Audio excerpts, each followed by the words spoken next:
Welcome to Nellai village food.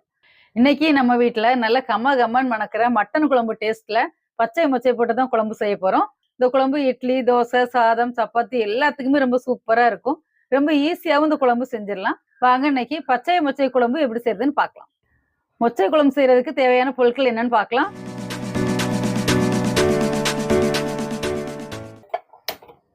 இப்போ ஒரு cooker அடுப்பில் வச்சிடலாம். குக்கர் நல்லா சூடாகட்டும். குக்கர் நல்லா சூடாயிருச்சு. ஒரு 4 ஸ்பூன் எண்ணெய் ஊற்றிடலாம்.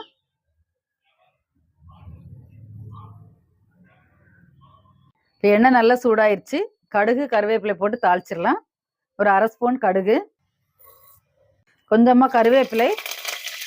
இப்போ கடுகு, கருவேப்பிலை நல்லா பொரிஞ்சிருச்சு.